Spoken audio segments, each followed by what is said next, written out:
What's up, homies? It's your boy Cat from the Monkey Making Misplaced channel, here with a Gramgrace deck profile. This is a pretty interesting deck. It's probably the only Keter deck that I've ever liked. I just think he's a little funny guy. Just draws you a lot of cards. And his whole shtick is that he allows the back row center rear guard to attack, and he also gives the back row plus 10k when he persona rides. But to start this deck profile off, we got the whole ride line right here. Starter does not matter, it could be whatever you want. But I personally play the Blaster Dark ride line. Reason being, it gives you twin drive when you ride on top, and I think that's just really cool because it gives you an extra card, extra pressure on that grade 2 turn, because this deck is extremely piece reliant.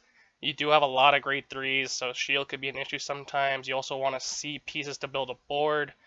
I play a lot of cards that draw to supplement that, and even then sometimes you don't see all your pieces, and it could be a little feels bad moment.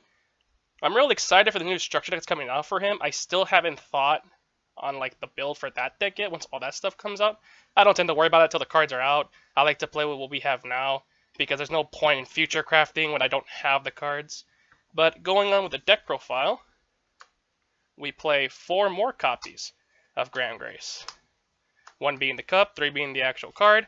Like I said, persona is extremely important. He gives it to your back row. It's just real big columns, real big power.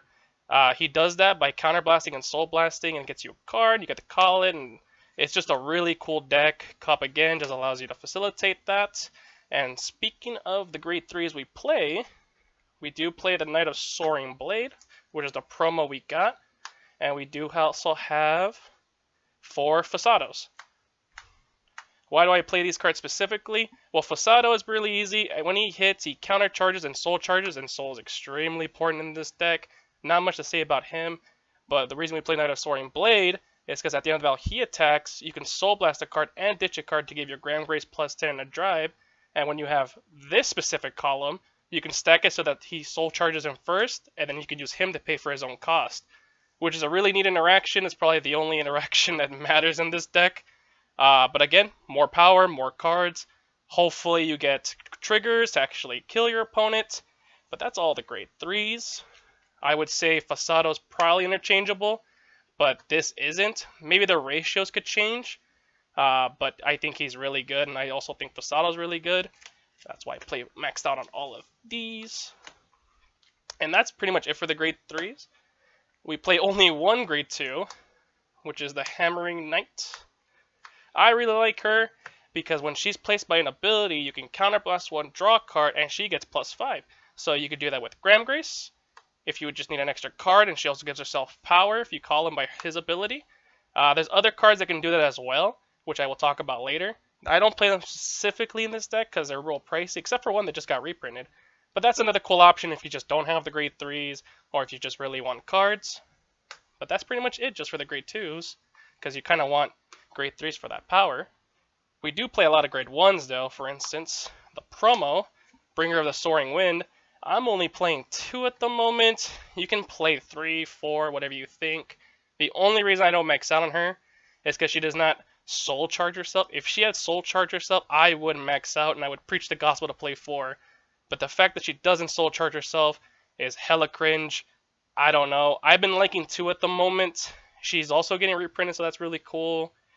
But she does get you a grade 3 from soul back to your hand, which is, again, rough for this because this deck needs a lot of soul. But if you need the persona right again, or if you just want a Fasado or the promo, Knight of Soaring Blade, she can get that for you. We also play Knight of Gale. I play her at 4 because if your opponent's Vanguard is grade 3 during your turn, she gets plus 5. So that's pretty cool. It makes her 13k, so she can actually hit a Vanguard by herself. It's also a really good booster. Overall, really good card, no cost or anything. I do like the 4. Again, she could be cuttable, but I just like her a lot. We also play 4 Painkiller. This card, I've been playing her ever since the deck came out, and more have I not been liking her in the list. I don't know. I am so close to cutting her, especially with the new structure coming out. Maybe this is just grade 1 in there that I could use. She just gets you a card, which I like her, but it is for a Soul Blast. I probably will cut her in the future, but for now I am playing the 4. And for our final grade 1, of course we play the 4 grade PG. The Order PG is getting reprinted, so that'll probably take take up the slot once we get those, but PGs are self-explanatory. 4 grade zeros. The trigger lineup can vary in this deck. It's whatever you really want it to be. I played 4 crit, 4 front, 3 draw, 4 heal, and of course the OT. I have not messed with the trigger lineup in this deck just because I never thought about taking this deck to a tournament. I might though because I have been enjoying it. So the heals will obviously change to what is in your meta. This is what matters right here, this lineup. Like I said, I want to draw a lot of cards, which is why I play the draw triggers, but I could definitely see people cutting them. I have never decked out with this deck maybe once or twice in the whole time that I played it. So I do like the draw triggers. These would obviously be the effect fronts, but power isn't really an issue, so you can definitely switch these for 8 crits. Or potentially 4 draw, 7 crit. And of course, crits because they help you kill the opponent. But yeah, that's pretty much the deck. There isn't really any combos or anything difficult about this deck. It's pretty self-explanatory. You just want Gramgrace, any one of these grade 3s, and then, you know, whatever you want on the sides. Typically, I like to do this, and like 2 Fasados if possible, because that applies a lot of pressure. Because again, when he hits anything, you countercharge a soul charge, and that just refills your resources, and he gives you that extra 10k and an extra drive. There is cards, like I said, a lot of this stuff is interchangeable that you can add. For instance, Godwalla, who just got reprinted, which I might actually play in the deck, because she's really cool, because at the end of she attacked a Vanguard. If you have 4 more units, Soul Blast 1, retire her. Look at the top 3 cards of your deck, just the 1 grade 2, greater, and call it. Oh, sorry, reveal it to your hand, shuffle your deck. If you never reveal, draw a card. I was thinking about Knight of Renewing Flag. That's what I was thinking about right now. He's extremely expensive. I only have the 1. If I had the 4, I still don't know if I would play it because he costs a CB and a Soul Blast. She just costs a Soul Blast. But again, Soul is an issue, so you just be very wary if you play these 2 specific cards.